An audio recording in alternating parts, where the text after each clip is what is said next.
Ba, Adrian? Lumabas ka na nga ng kwarto ko. Ang ini-ini niyang cellphone mo eh. Ayoko nga. Malamig kasi dito sa kwarto mo, Ate Abby. Patambay muna ako rito kahit isang oras lang. Buti ka pa nga may aircon ng kwarto mo eh. Sa akin wala. Hindi ba sabi ko sa'yo, ay matutulog na ako? Nananadya ka ba talaga? Lumabas ka na sabi. Hindi ako makatulog ng dahil sa'yo eh. Hapon na hapon natutulog ka. Kaya ka nasasabihan ni Papa ng tamad eh. Ano ba pakialam mo? Ikaw nga, tamad kang maligo eh. Hindi ko na sinagot ang sinabing yun ng mas nakatatanda kong kapatid na si Abby. Mas lalo pa siyang naasar nang dumapa ako sa kama niya at nagpatuloy ako ng paglalaro ko sa aking cellphone. Naka-full ang volume nun, kaya naman umaalingaw-ngaw talaga ang malakas na tunog ng cellphone ko sa buong kwarto ni Ate Abby. 2 lang kaming magkapatid ni ate. 10 taon pa lang ako, habang siya naman ay 17 taong gulang na. Dahil masyadong magkalayo ang edad namin, ay palagi kaming magkaaway. Ewan ko ba, pero paborito ko kasing asarin ang kapatid ko dahil mas mabilis siyang mapikon. Nagulat ako nang bigla akong sinipa ni Ate Abby. Kahit hindi malakas ang pagsipa niya, ay umiyak ako ng malakas. Aray! Aray ko, sakit ng tagiliran ko! Lagot ka, isusumbong kita kay Papa! Naninipa ka bigla! Ang arte-arte mo! Hindi naman malakas ang sipa ako sa'yo. Gusto mo ba lakasan ko pa para mas masaktan ka lalo? Papa, si Ate Abby oh! Sinipa ako! Hindi nagtagal ay bumukas ang pinto ng kwarto ni Ate Abby at pumasok ang tatay namin na si Dexter na galit na galit. Mas nilakasan ko ang pag-iyak ko para ako ang kampihan ni Papa. Yun kasi ang madalas kong ginagawa at sa huli ay ang kapatid ko ang napapagalitan. Ano na namang iniiyak mo, Adrian? Ang lakas-lakas ng boses nyo. Hindi ba sabi ko kapag ganitong oras na, ay wag na kayo mag-iingay dahil nagtatrabaho pa ako? Si ate po kasi, sinipa niya po ako sa tagiliran, sobrang sakit po. Parang nabalian po yata ako ng 3 ribs. Aray, ang sakit-sakit. Sinungaling! Talagang nabilang mo pa kung ilang ribs ang nabali sa'yo ha? Saka mahina lang naman ang pagkakasipa ako sa'yo ha? Ang OA mo talaga. Maniwala po kayo sa akin, Papa. Sobrang sakit po talaga ng sipa sa akin ni ate. Tingnan niyo oh, namumula pa nga oh. Dapat lang sa'yo na sipain ka. Kanina pa kita pinapalis sa kwarto ko kasi matutulog na ako. Pero ayaw mo. Tapos ang ingay-ingay pa niyang cellphone mo. May sarili ka namang kwarto, di ba? Eh, walang aircon dun eh. Gusto ko rito kasi may aircon. Papa, hindi ba sabi niyo po, hindi po kami dapat magsakitan kasi magkapatid po kami? Pero sinipa po ako ni ate. Tumahimik ka na nga dyan, Adrian. Akala mo ba, hindi ko alam na nagkukunwari ka lang, na sinaktan ka ng ate mo para siya ang pagalitan ko? At ikaw naman, Abby, hindi ka ba pwede magpasensya sa kapatid mo?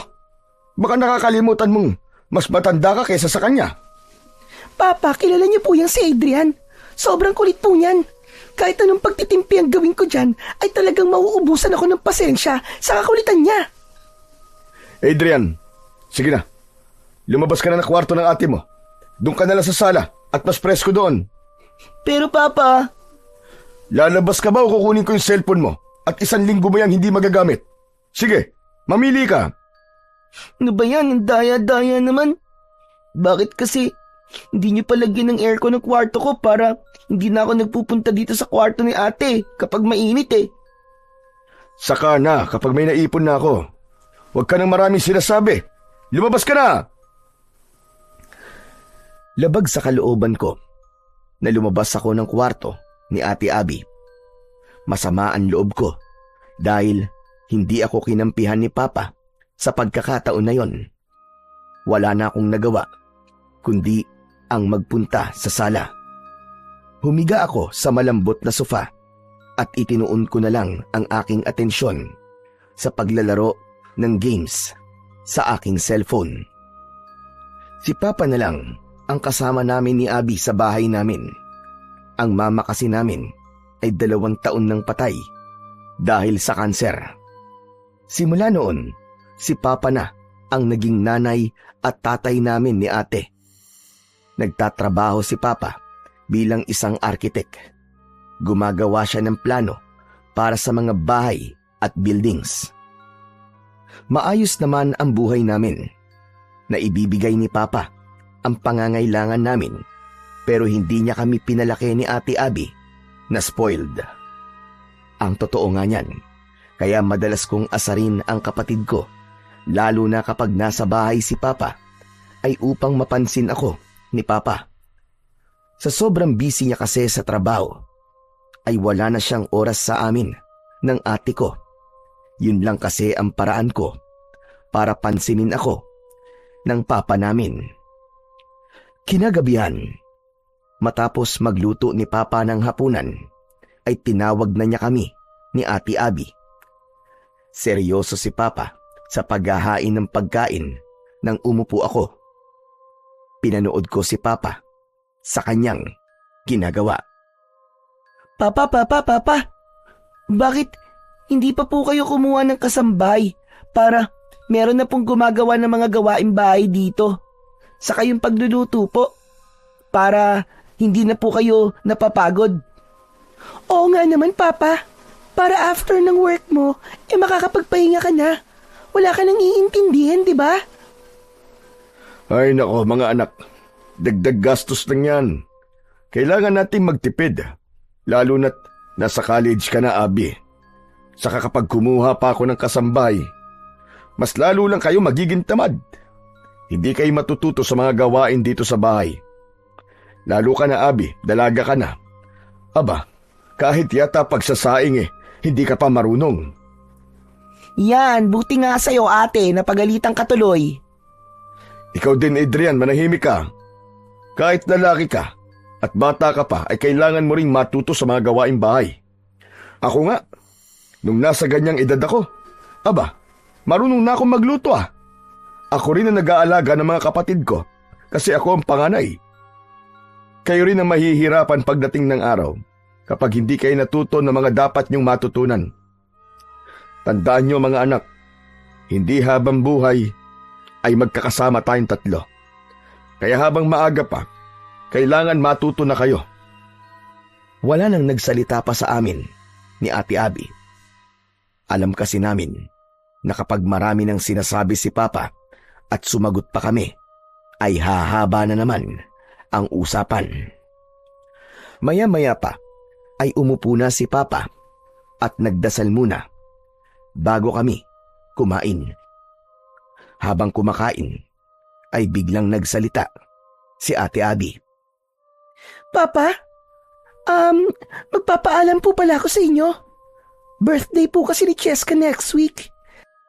Sa Palawan po kasi siya magsi-celebrate Kasama po ang iba pa naming friends.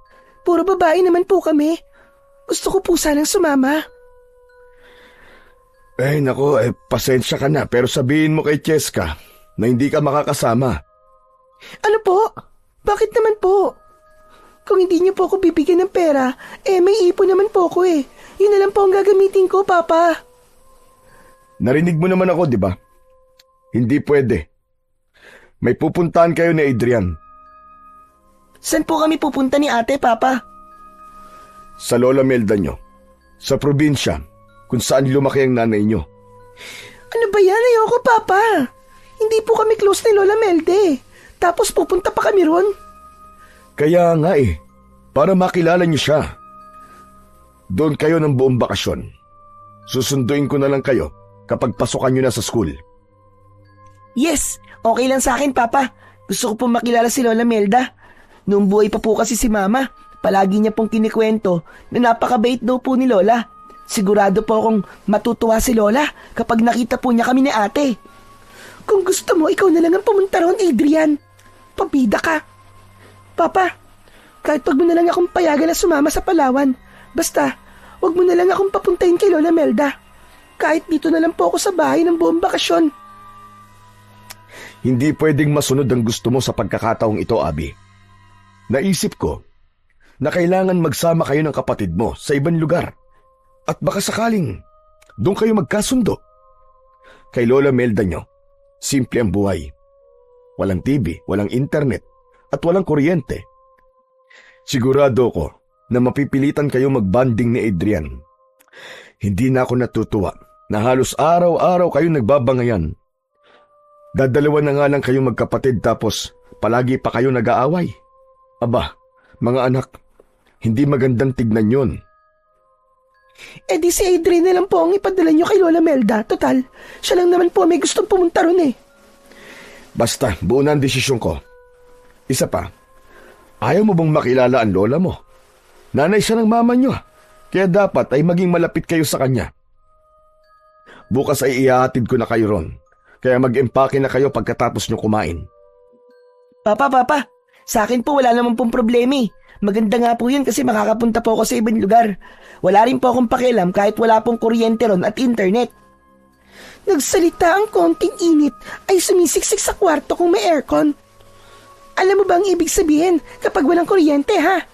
Ibig sabihin, walang aircon, walang electric fan. Hindi na kailangan ng electric fan o aircon sa lugar ng lola nyo. Mataas ang kinaroroonan ng baryo nila, kaya malamig doon kahit summer. Magiging komportable kayo ron. Naisama na ako ron ng nanay nyo ng isang beses, kaya alam ko yan. Natawa ako sa naging reaksyon ni Ate Abby. Kulang na lang ay malukot ang mukha niya sa sobrang pagsimangot niya. Sa akin naman ay ayos lang talaga na pumunta kami kay Lola Melda. Marami kasing naikwento sa akin si Mama tungkol kay Lola Melda. Ang sabi niya ay napakabait ni Lola Melda kasi kahit hindi siya nito totoong anak, ay inalagaan at itinuring siya nito na parang tunay nitong anak. Kung hindi raw nakita ni Lola Melda si Mama sa gubat, ay malamang hindi nabuhay si Mama at wala rin kami ni Ate Abby sa mundo. Pagkatapos naming kumain, ay excited akong nag-empake ng mga dadalhin ko sa pagpunta namin kay Lola Melda sa probinsya. Natulog ako ng maaga dahil ang sabi ni Papa ay madaling araw daw kami babiyahe. Makalipas ang ilang oras, ay ginising na ako ni Papa. Naligo na ako at inilagay na namin ni Ate Abby ang mga gamit namin sa likod ng kotse. Hindi nagtagal ay bumiyahe na kami. Nasa backseat si Ate Abby habang ako naman ang katabi ni Papa sa unahan. Abby, tipirin nyo ni Adrian yung allowance na ibinigay ko sa inyo, ha? Matuto kayo mag-budget ng pera. Pwede bang wag na tayong tumuloy? Hindi ko alam eh. Para bang bigla akong kinabahan. Hala si ate, ang daming dahilan. Papa, nag-iinarte na naman si ate oh, palagi nalang ganyan yan. Hoy, tumigil ka. Hindi ako nag-iinarte, no? Sa kinakabahan talaga ako eh. Ano magagawa ko? Paepal ka. Normal lang nakabahan ka, Abby. Pero sigurado ako na magiging maganda ang kalalabasan ng pagbabakasyon nyo sa Lola Melda nyo. Matutuwa yun kapag nakita niya kayo. Saka, napakabait niya, kaya makakasundo niyo siya. Kapag nakilala niyo ang lola niyo, masasabi niyo na totoo pala talaga lahat ng kinikwento ng mama niyo tungkol sa kanya. Excited na po akong makilala si Lola Melda, Papa. Sus, sip-sip. Kunwari excited, kahit hindi naman. Ay nako, makatulog na nga lang. Inaantok pa ako. Huwag ka magulo ha. Papa, ano po palang mga pwede pong gawin dun sa baryo ni Lola Melda? Meron ba rong magagandang pasyalan? Aba, meron. May talon doon na nasa loob ng gubat. Tapos napakalamig daw ng tubig. Magpasama kayo kay Lola Melda nyo pagdating nyo roon ng ate mo. Papa, hindi po ba pwedeng sumama rin po kayo ron sa amin? Hindi pwede anak may trabaho pa ako na kailangan tapusin. Saka, mas okay na hindi nyo ako kasama para matuto kayo magtulungan ng ate mo. Gaano po kami katagal dun, Papa? Siguro 1 buwan lang. Basta susunduin ko na lang kayo. Oh, baka inaantok ka pala ha. Pwede ka matulog muna at mahaba pang biyahe natin. Sige po, Papa. Iidlip na lang po muna ako. Umayos ako ng pagkakasandal at pumikit na ako. Hindi nagtagal ay nakatulog na ako habang si Papa naman ay patuloy lamang sa pagdadrive. Hindi ko alam kung gaano na ako katagal na tulog nang gisingin ako ni Papa. Aniya ay kakain daw muna kami. Bumaba kami at pumasok sa isang fast food restaurant. Pagkatapos naming kumain, ay bumiyahe na ulit kami. Habang umaandar ang kotse, ay nakatingin ako sa dinadaanan namin. Paunti ng paunti ang mga building na nakikita ko. Pagsapit ng hapon, ay puro kabahayan na ang nakikita ko sa labas. Hanggang sa pataas na ng pataas ang aming dinadaanan. Papalubog na rin ang araw ng oras na yon. Papa, malapit na po ba tayo? Oo, malapit na. Siguro mga kalahating oras na lang. Ang sakit na po ng katawan ko. Pwede bang bumalik na lang po tayo sa bayan? Maghanap na lang po tayo din ng hotel na matutulugan. Bukas na lang po tayo pumunta sa bahay ni Lola Melda. Hindi pwede. Kailangan ko rin makabalik sa Maynila bukas ng umaga eh. May importanteng meeting kami. Kaya pagkatid ko sa inyo sa lola nyo, aalis na rin ako kaagad. Makalipas nga ang kalahating oras, ay pumasok na ang sasakyan namin sa isang liblib na baryo. Napakadilim at tahimik doon. Hanggang sa ihinto na ni Papa ang sasakyan sa tapat ng isang kubo. Oh mga anak, nandito na tayo. Yang kubo na nasa tapat natin ay ang bahay ng Lola Melda nyo. Hindi na ako bababa at baka kapag nakita ko ng lola nyo mapakwento pa ako Kailangan kong bumiyahe kagad pabalik. Papa, sasama na lang ako sa inyo pabalik, please. Ano ba naman, Abby? Napag-usapan na natin yan, di ba? Isipin mo na lang na para sa inyo to ni Adrian. Para magkasundo kayong dalawang magkapatid. Basta, huwag kayong magpapasaway sa lola nyo ha. Matanda na siya, kaya huwag niyo siyang bibigyan ng sakit ng ulo. Tumulong kayo sa mga gawaing bahay. O sige na, bumaba na kayo. Mag-iingat kayong dalawa ha. Oo nga pala. May isang box ng grocery sa likod. Dalhin nyo na rin yun para may pagkain kayo. Wala nang nagawa si Ate Abby, kundi ang bumaba ng kotse. Sumunod ako sa kanya at kinuha na namin ang mga gamit namin sa likod ng sasakyan, pati na ang box na sinasabi ni Papa. Pagkatapos magpaalam ni Papa sa amin, ay umandar na paalis ang kotse. Hindi muna kami umalis sa aming kinatatayuan dahil sinundan namin ng tingin ang papalayong sasakyan. Buisit ka! Kasalanan mo to Kung di mo lang sana ako palaging inaasar, hindi tayo dadali ni Papa rito. Tignan mo, walang signal ang phone ko rito. Diyos ko, ano ba yan? Ang dami namin plano ng mga friends ko ngayong summer vacation. Tignan mo nga, walang mall dito. Paano ako mag-i-enjoy sa lugar na to? Huwag mo nga ako sinisisi dyan, ate. Saka huwag ka nang maarte. Kala mo naman, maganda ka. Ewan ko sa'yo, diyan ka na nga. Kailangan ko nang pumasok sa bahay ni Lola Melda dahil sobrang daming lamok dito sa labas. Naunang maglakad si Ate Abby papunta sa kubo. Sumunod ako sa kanya habang hila ko ang aking maleta. Ako ang kumatok sa pinto. Hindi nagtagal ay bumukas yun at isang matandang babae na may dalang lampara ang bumungad sa amin. Medyo maliit siya at may payat na pangangatawan.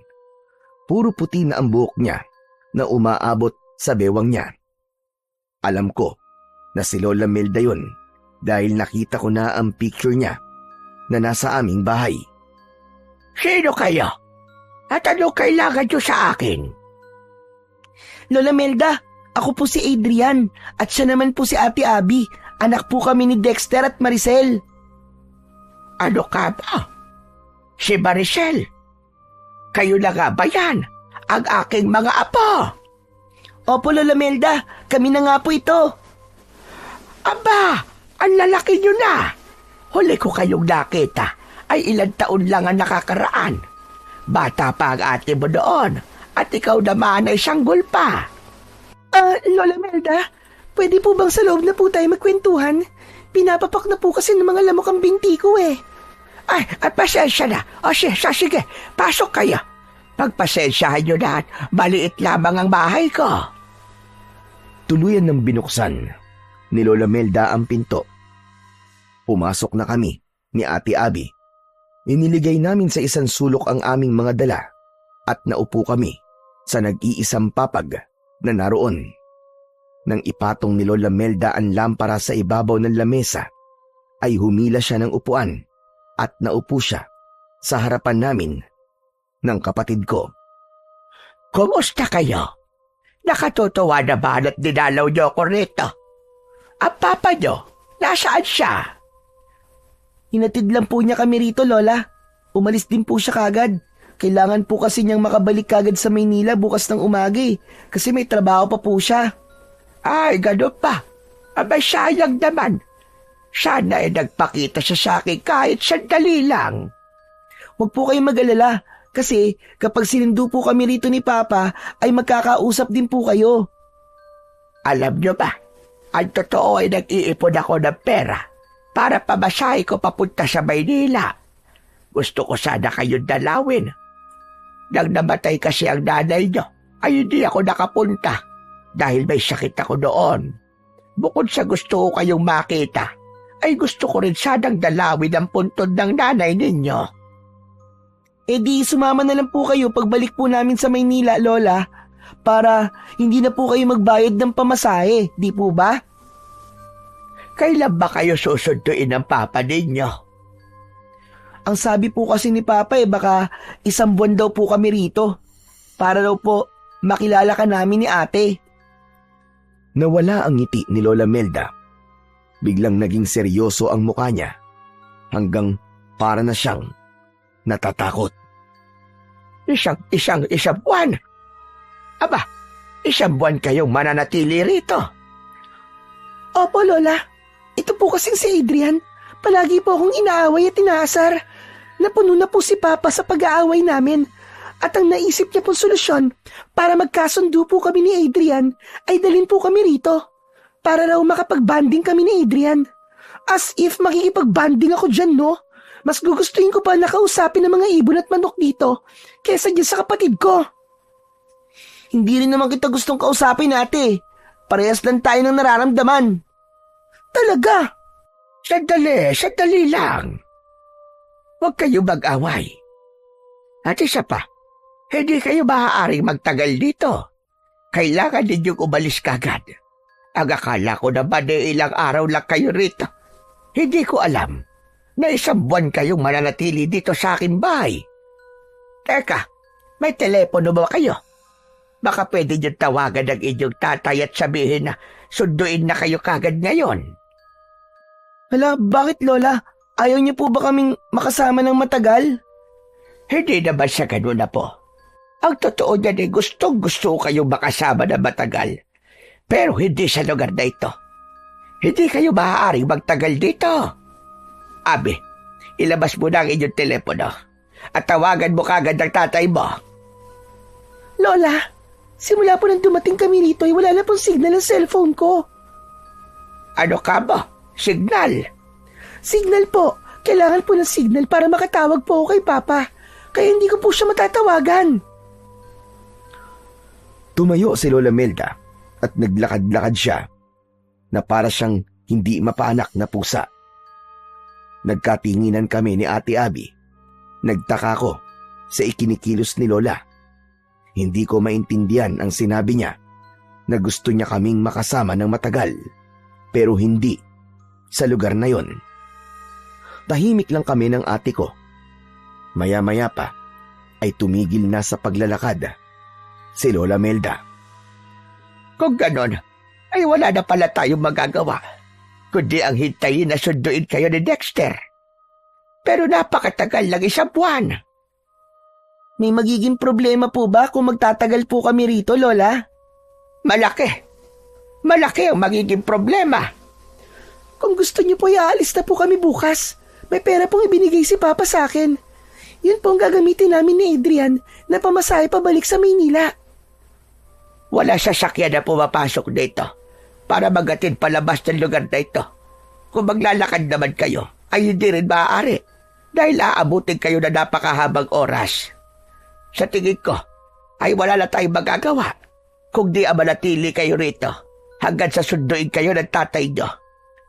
Pero bukas na tayo mag-usap. Alam kong pagod kayo sa inyong naging biyahe. Diyan na kayo matulog sa papag. Ako naman ay dito na lamang sa mahabang upuan.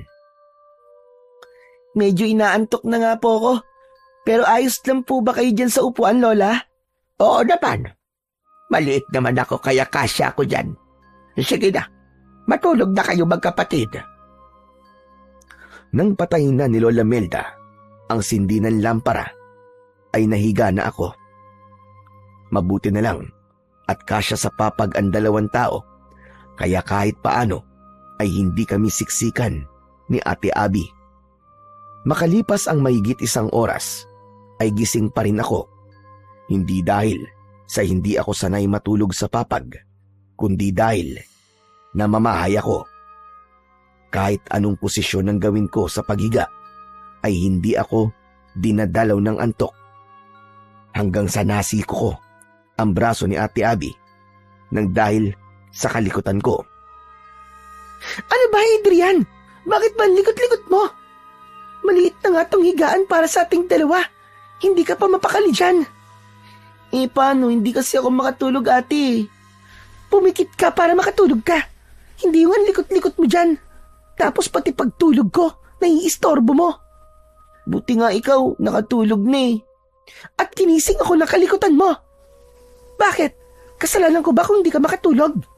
Isa pang likot mo dyan, ha? Papalabasin talaga kita. Tumalikod na si Ate Abby pagkatapos niyang sabihin sa akin yon. Pinilit ko na lang na matulog. Pumikit ako, pero wala pang 1 minuto ay may narinig akong kakaibang ingay sa labas. May mga nagsisigawan, pero hindi ko alam kung bakit ba sila sumisigaw. Sinundan yon ng napakahabang alulong ng mga aso. Hindi pa rin natapos dahil nakarinig din ako ng malakas na pagaspas ng mga pakpak.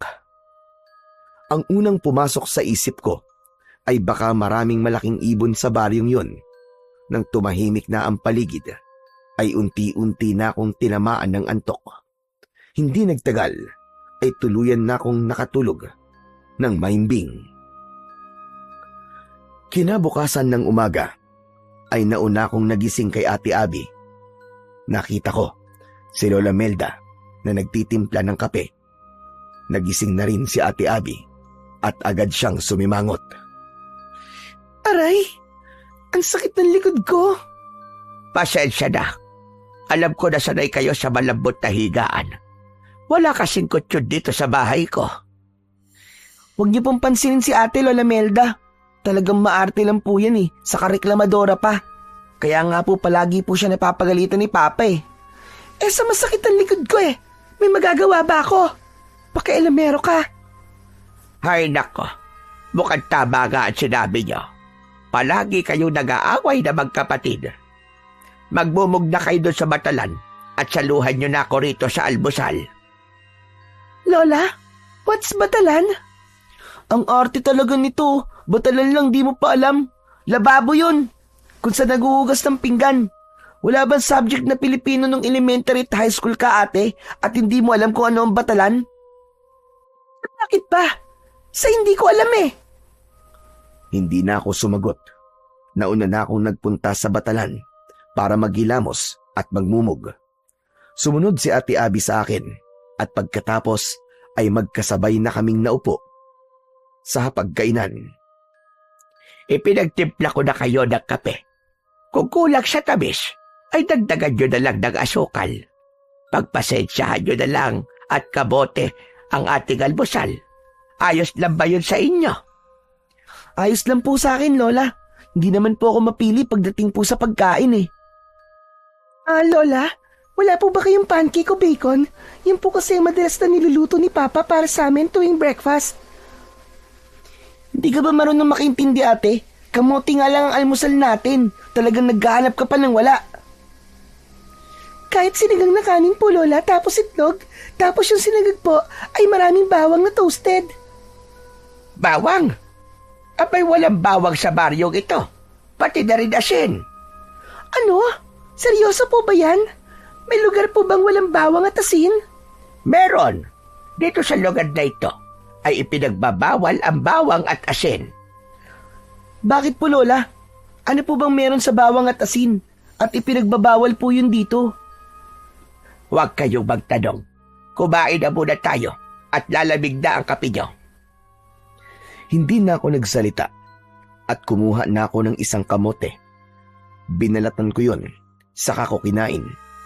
Pero habang kumakain ako, ay hindi naalis sa akin ang pagtataka kung bakit walang bawang at asin sa baryo ni na Lola Melda. Maya-maya pa ay napansin ko na nakasarado ang bintana at pinto, kaya pala medyo madilim sa loob. Napansin din yon ni Ate Abby at siya na ang nagsabi nun kay Lola Melda. Wait lang po bubuksan ko lang po ang pinto at bintana para lumiwanag. Wag! Nagtatakang nagkatinginan kami ni Ate Abby sa pagsigaw na yon ni Lola Melda. Ang ibig ko sabihin wag mo na buksan. Masyadong maraming langaw sa labas. Baka pumasok dito sa loob. Ganun po ba? Sige po, hindi ko na lang po bubuksan. Siguro ngayon ko na dapat sabihin sa inyo ang patakaran ko sa bahay ko. Kailangan ninyo sundin ang lahat ng sasabihin ko at huwag na kayong magtanong. Para rin naman sa inyo ang mga patakaran na sasabihin ko. Una, hindi kayo pwedeng lumabas. Hindi kayo pwedeng makita ng ibang tao. Sa madaling salita, dito lang kayo sa loob ng bahay. Lalong-lalo na sa gabi. Hindi kayo maaaring lumabas. Pangalawa, kahit na anong marinig nyo sa gabi, ay huwag niyong papansinin. Huwag kayong sisilip sa labas. At kung may makikita kayong kakaiba, huwag nyo rin pansinin. At ang panghuli, ayokong magtatanong kayo ng kung ano-ano dahil wala kayong sagot na makukuha sa akin. Gawin nyo ang lahat ng sinabi ko at magiging ligtas kayo sa lugar na ito. Wait lang po, Lola. Ibig po bang sabihin ay hindi kami makakapamasyal ni Adrian? As in, dito lang po kami sa loob ng bahay sa loob ng isang buwan? Ganon na nga. Hindi kayo maaaring lumabas. Pero ang boring naman po nun. Buti po sana kung may TV kayo rito o kaya internet connection. Pero wala Anong gagawin namin dito? Hindi ba sabi ko ay huwag na kayong magtanong. Sundin nyo na lang ang sinabi ko dahil para rin yun sa inyong kapakanan. Pero bakit po? May hindi ba magandang nangyayari sa lugar na to at bawal kaming lumabas at makita ng ibang tao? Gaya na sinabi ko, Abe, huwag na kayong magtanong. Sige na. Tapusin nyo na ang pagkain nyo. Hindi na kami nagsalita pa ni Ate Abby. Nang magkatinginan kami, ay alam ko na iisa ang nasa isip namin. Nagtataka kami sa mga patakarang sinabi ni Lola Melda. Hindi ko akalain na sa loob ng isang buwan ay doon lang kami sa loob ng bahay niya. Para sa akin ay hindi ganoong bakasyon ang iniisip ko. Ang buong akala ko pa naman ay makakagala kami sa lugar na yon. Pero base sa mga sinabi ni Lola ay mukhang hindi yon mangyayari. Pagkatapos naming mag-almusal ay nagpaalam sa amin si Lola Melda. Aniya ay magtutungo siya sa taniman nito ng gulay upang kumuha ng kakainin namin mamayang pananghalian. Isinarado niya ang pinto pagkaalis niya.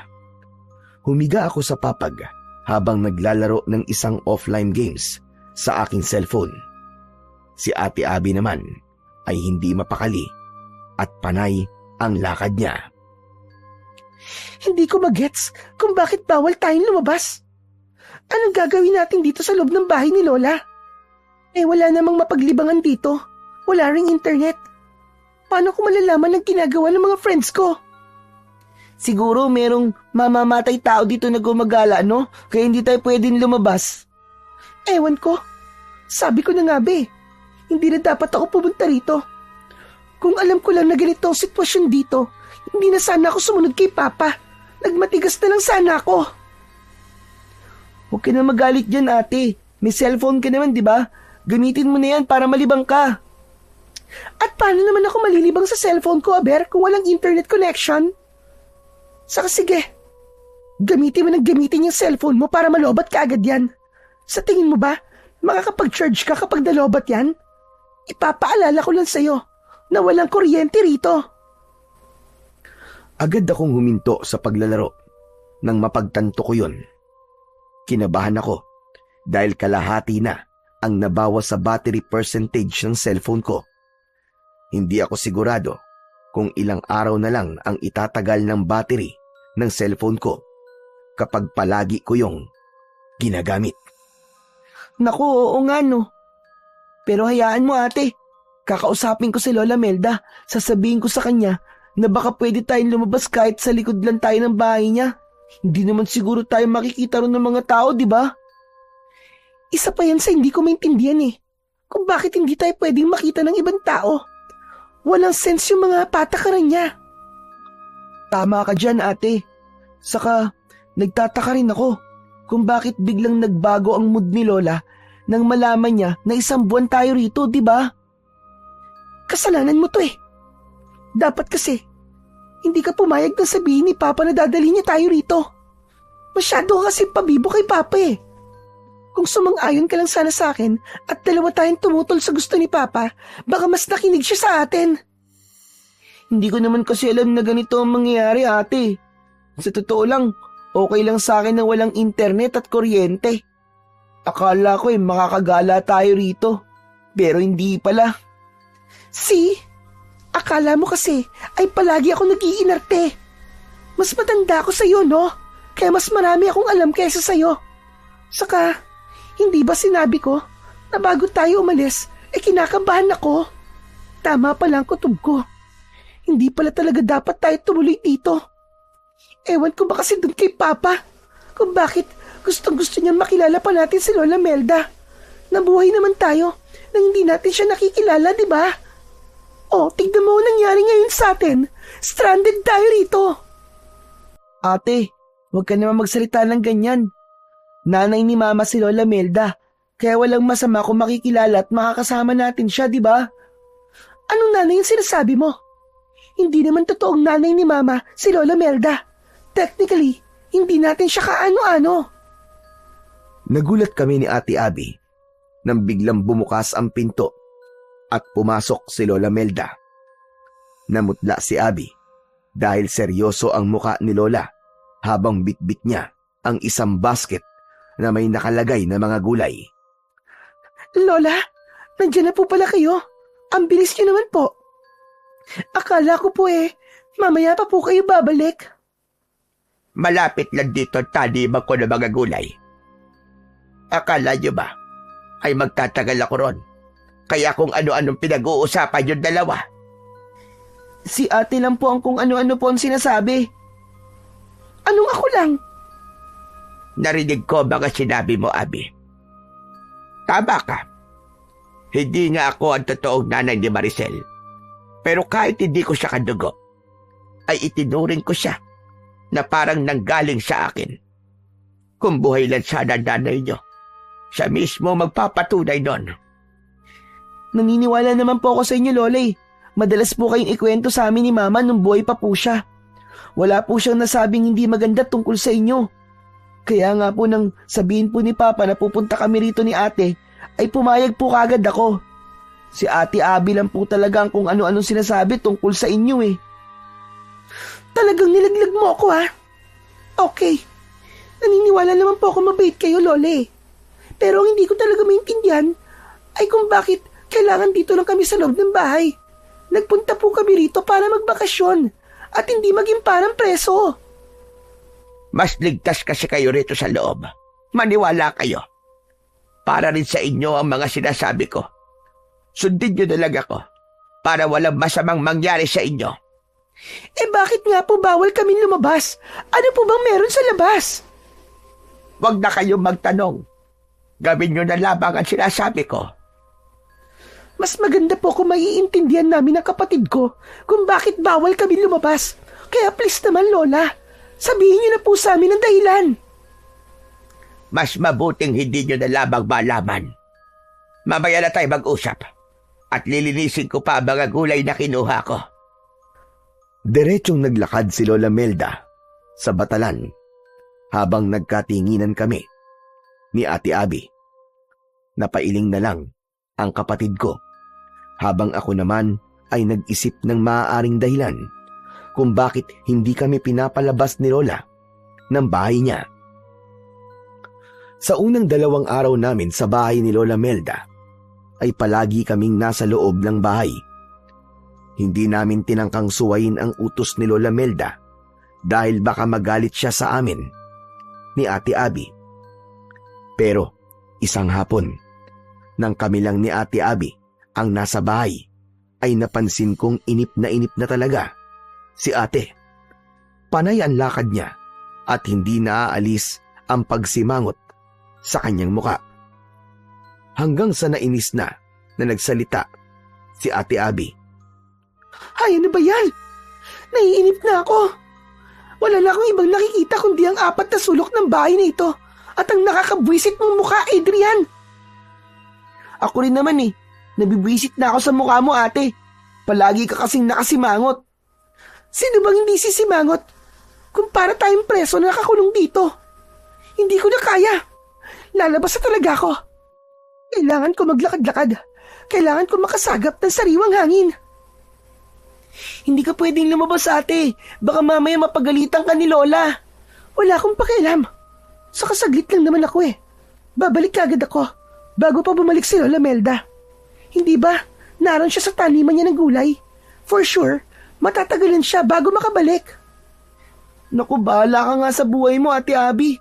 Basta kapag nalaman ni Lola na lumabas ka at napagalitan ka, huwag mong sasabihin hindi kita pinigilan, ha? Whatever. Wala rin akong pakialam kahit pagalitan ako ni Lola. Diyan ka na nga. Buisit ka. Hindi ko na pinigilan pa si Ate Abby nang buksan niya ang pinto at lumabas siya ng kubo. Hindi man lang niya isinarado ang pinto. Lumapit ako ron para isarado. Pero nang isasarado ko na sana ang pinto, ay may nakita kong isang batang lalaki na may dalang saranggola na tumatakbo. Nakakaingit naman yung batang yun. Mabuti pa siya nakakapaglaro. Bakit kasi ayaw kaming palabasin ni Lola eh? Yung bata nga na yun nasa labas. Mukhang hindi naman delikado sa labas eh. Habang sinusundan ko ng tingin yung batang may dalang saranggola, ay mas tumindi ang inggit ko sa kanya. Hanggang sa naisipan kong sundan yung bata para samahan ko siyang magpalipad ng saranggola. Lumabas ako at pagkatapos kong isarado ang pinto, ay patakbo kong sinundan ang bata. Kahit mas maliit sa akin yung bata, ay napakabilis niyang tumakbo.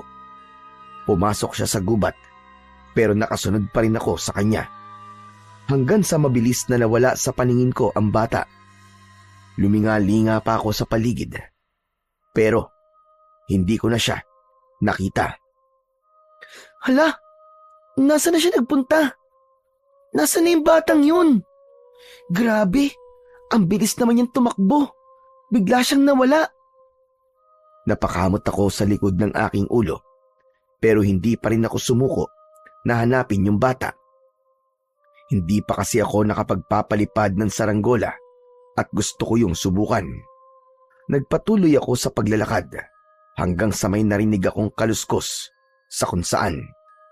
Sinundan ko ang tunog at nagulat ako sa aking nakita. Nakita ko ang batang lalaki na kinakain ng lamang loob ng isang baboy ramo. Puno ng dugo ang kamay at bibig ng bata.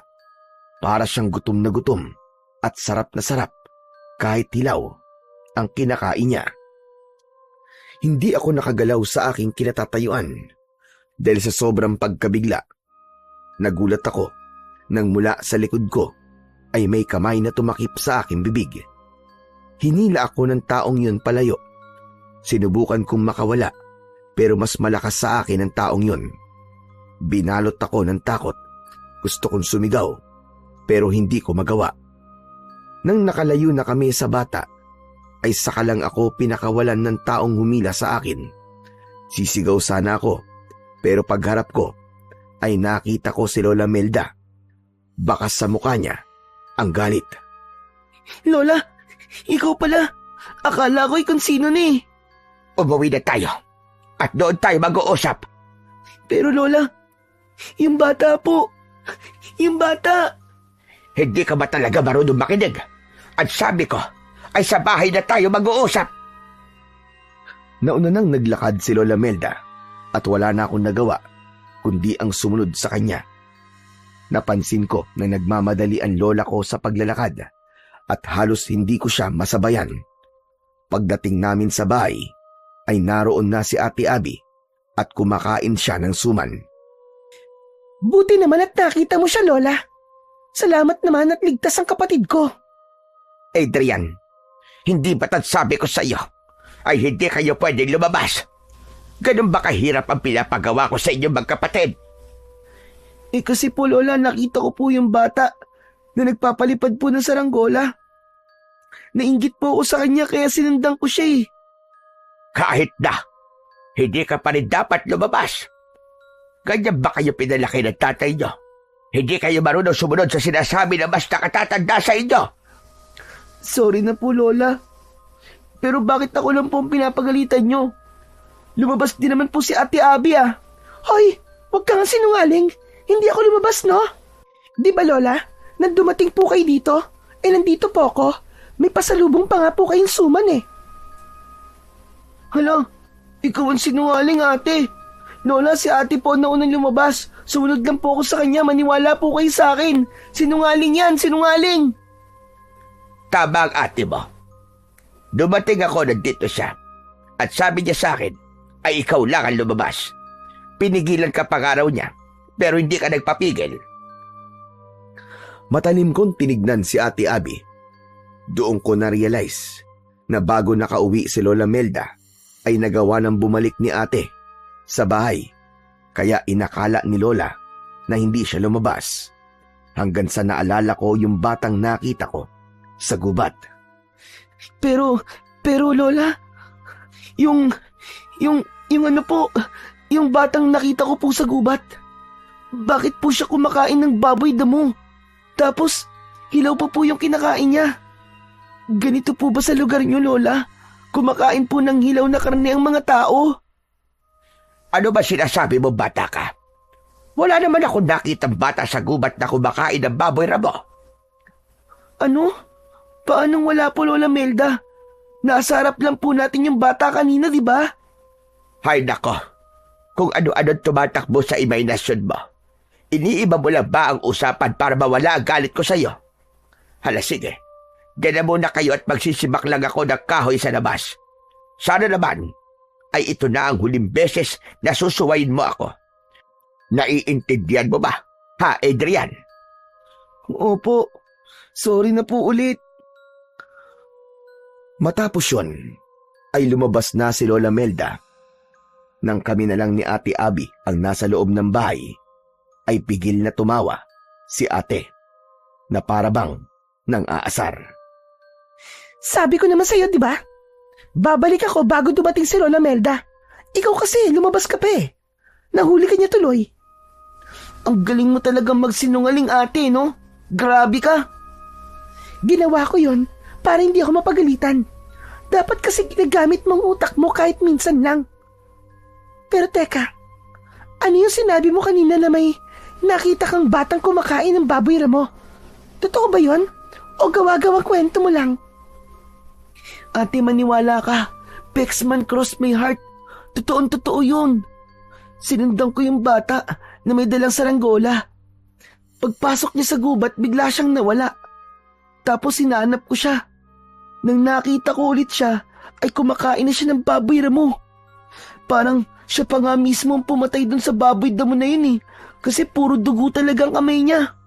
Grabe ate, nakakatakot yung itsura niya. Kasi para siyang gutom na gutom at wala siyang pakialam kahit hilaw ang kinakain niya. Talagang nilantakan niya ate. Diyos ko, obvious naman na iniimbento mo lang yung kwento mo, no? Hindi ka panipaniwala. Sino naman kakain ng hilaw na karne, tapos bata pa? Alam mo, kung gagawa ka ng kwento, yung kapanipaniwala naman sana. Pero ate, nagsasabi ako na totoo. Hindi ako nag-iimbento lang, maniwala ka ate.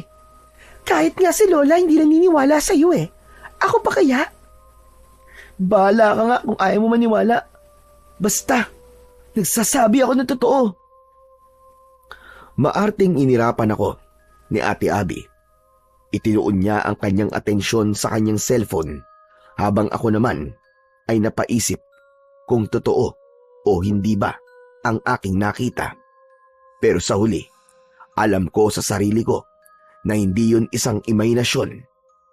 Alam ko sa sarili ko na totoong totoo ang nangyari. Ang ipinagtataka ko lang ay kung bakit may batang kumakain ng hilaw na karne sa baryong yon. Kinagabihan, ginisang gulay ang inihain ni Lola Melda sa amin.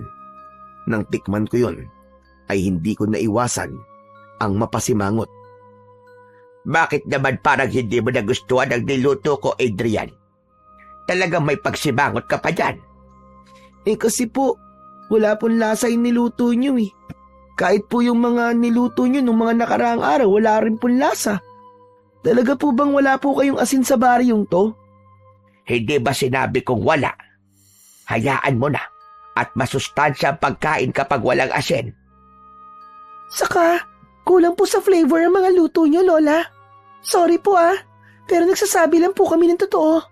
Mas masarap po sana itong niluto nyo kung nagisa po muna kayo ng bawang. Iba po kasi talaga kapag may nilagay pong bawang sa ginisang gulay. Huwag na kayo magreklamo, magkapatid. Magpasalamat na lang kayo dahil meron kayo kinakain. Ang iba nga dyan ay nagugutom at nakukontento na lamang sa mga pagkaing nakikita nila sa basurahan. Nagsasuggest lang naman po kami, Lola. Kung ayaw ninyo ng luto ko, ay magbukas na lamang kayo ng dilata sa mga dala niyong pagkain. Wala namang problema. Sorry po, Lola. Hindi naman po namin iniinsulto ang luto nyo eh. Nagsasabi lang po kami ni ate kung paano nyo po ito mapapasarap. Ganyan luto na ang nakasanayan ko rito. Kaya magtiis kayo. Hindi na kami nagsalita pa ni Ate Abby. Naramdaman ko noong mga oras na yon na nasaktan si Lola sa mga sinabi namin tungkol sa luto niya.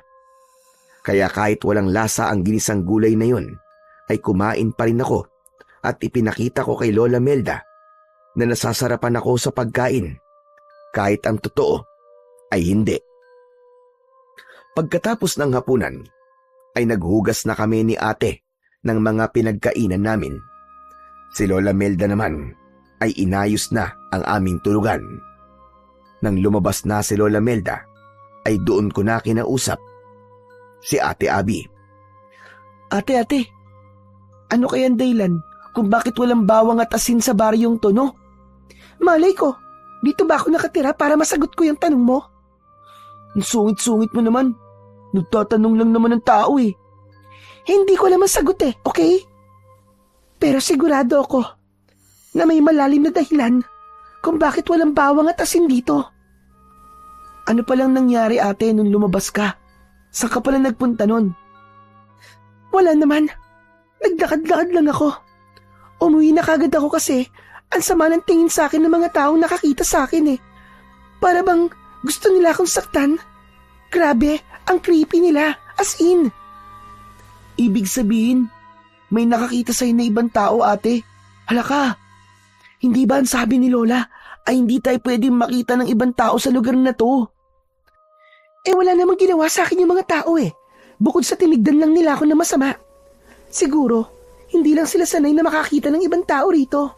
Kaya masasabi ko na OA lang si Lola sa pagbabawal sa atin na lumabas. Hindi naman ako sinaktan ng mga tao ate, baka kasi Hindi sa mga tao tayo pinag-iingat ni Lola. Eh saan naman? Sige nga, sabihin mo. Ewan ko ate Pero simula nung nakita ko yung bata na kumakain ng baboy ramo, ay nagkaroon na ako ng masamang pakiramdam sa lugar na to. Kung pwede nga lang na umalis na tayo rito ngayon Aalis na kagad tayo Sa tingin mo ba makakaalis tayo kagad? Makakaalis lang tayo rito kapag sinundula tayo ni Papa. Saka ikaw kaya ang may gustong pumunta rito, di ba? Tapos ngayon, gusto mo nang umuwi? Ewan ko sa'yo. Ate, hindi ko kasi ini-expect na ganito ang lugar na to tapos ayaw pa tayong palabasin ni Lola. Akala ko kasi ay kagaya ito ng mga probinsyang napapanood ko sa TV. Yung bang maraming batang naglalaro sa labas, tapos pwede akong sumali sa kanila, maglalaro ng tagu-taguan, ng tumbang preso. Yung maraming pwedeng puntahan, gaya ng dagat o kaya bundok. Kahit nga yung talon na sinasabi ni Papa na nasa loob ng gubat, hindi pa natin napupuntahan kasi nga bawal tayong lumabas Naputol ang pag-uusap namin ni Ate Abby nang pumasok na si Lola Melda. Hindi kasi niya pwedeng marinig ang pinag-uusapan namin ni ate dahil baka kung ano pa ang isipin niya at magalit na naman siya sa amin. Mabait naman si Lola Melda pero parang napakarami niyang hindi sinasabi sa amin ng kapatid ko. Nang sumapit na ang 9:00 ng gabi ay humiga na kami. Hindi nagtagal ay nakatulog na kami ni Ate Abby. Makalipas ang ilang oras ay nagising ako dahil kailangan kong gumamit ng banyo. Kinapa ko ang posporo sa lamesa at sinindihan ko ang lampara. Dinala ko ang lampara sa banyo at nang natapos na akong umihi ay naglakad na ako pabalik sa papag. Sandali akong natigilan nang makita kong wala si Lola Melda sa mahabang upuan kung saan siya natutulog. Hindi ko alam, pero bigla akong kinabahan ng mga sandaling yon. Ganun pa man, inisip ko na lang na baka lumabas lang siya para magpahangin. Pinatay ko na ang sindi ng lampara at bumalik na ako sa pagkakahiga. Pero nahirapan akong makatulog. Lumipas pa ang 1 oras pero hindi pa rin bumabalik si Lola Melda. Hanggang sa nagdesisyon na akong gisingin si Ate Abby. Marahan ko siyang tinapik sa braso.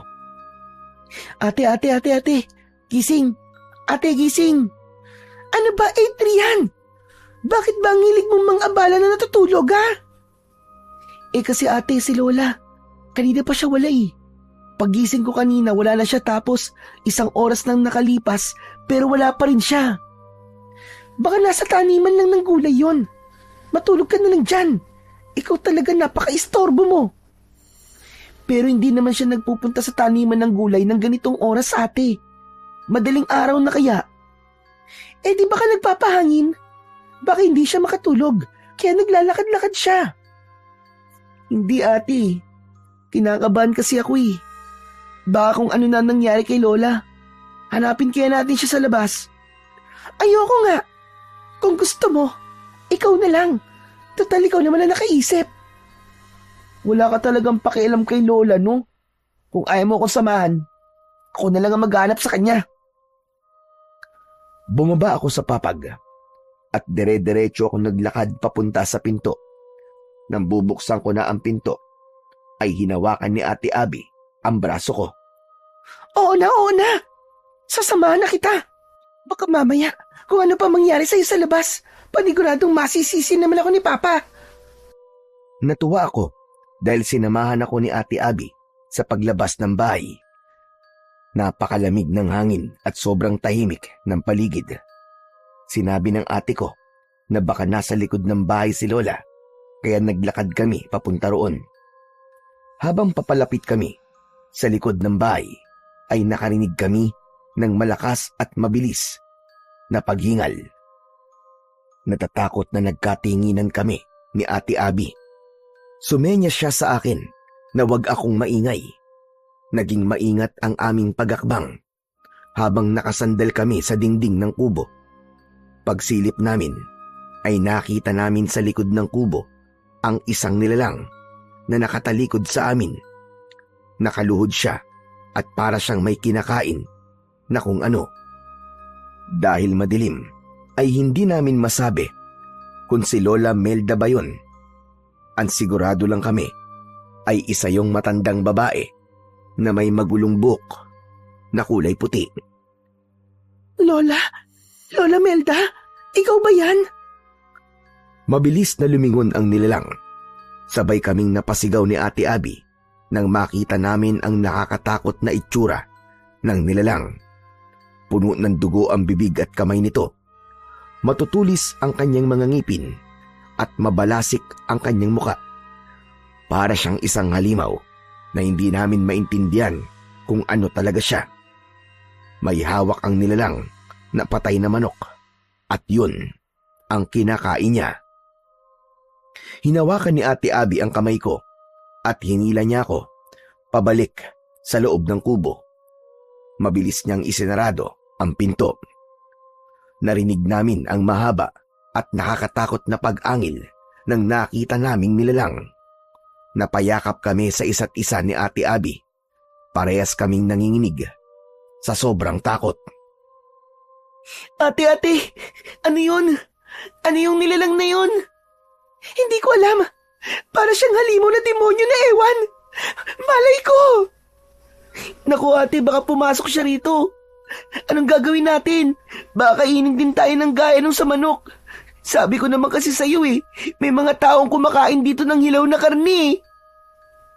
Pero, parang hindi tao yung nakita natin. May tao bang ganun ang mukha? Ate, natatakot ako. Baka makapasok siya rito. Baka kainin tayo nun. Biglang bumitaw si Ate Abby sa akin sa pagkakayakap. Hindi ako papayag na saktan niya tayo kung papasok siya rito. Kailangan nating lumaban sa kanya. Gawin natin ang lahat. Ano? Paano natin lalabanan yun, Ate Abby? Hindi ba nakita ang mga ngipin at kuko niya? Ang tutulis, parang mga kutsilyo. Nagmamadaling nagpunta si Ate Abby sa kusina. Kumuha siya ng 2 patalim at ibinigay niya sa akin ang isa. Ate, anong gagawin natin sa kutsilyong to? Siguro magluluto tayo. Ipagluluto natin yung halimaw kapag nakapasok siya rito. Ewan ko sa'yo. Siyempre, para hindi niya tayo kainin, lalabanan natin siya. Gagamitin natin ang kutsilyo na to para ipagtanggol ang sarili natin. Kung kinakailangan patayin natin siya, ay papatayin natin siya. Pero ate, masama ang pumatay, di ba? Baka makulong tayo nun. Ayoko makulong.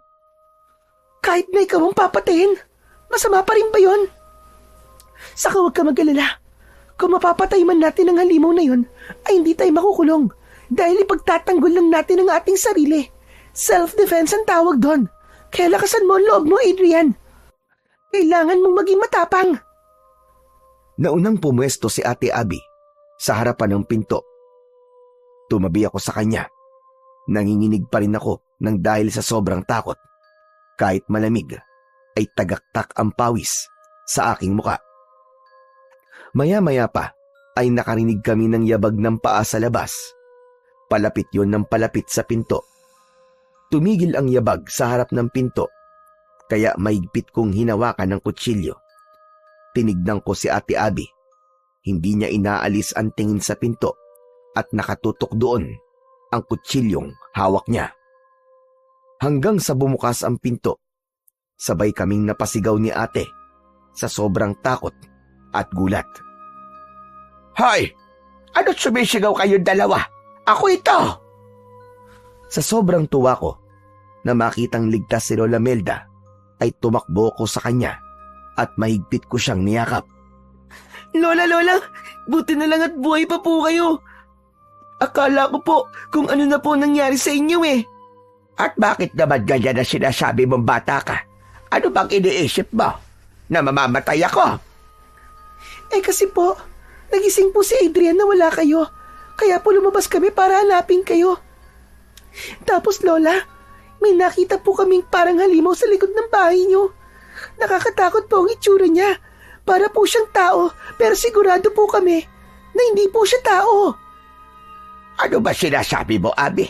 At hindi kita maintindihan. At bakit kayo may hawak na kutsilyo? Natatakot po kasi kami, Lola Melda. Akala namin ipapasok dito yung halimaw na yun eh. Kaya ang sabi po ni ate, kailangan daw ipagtanggol namin ang aming sarili.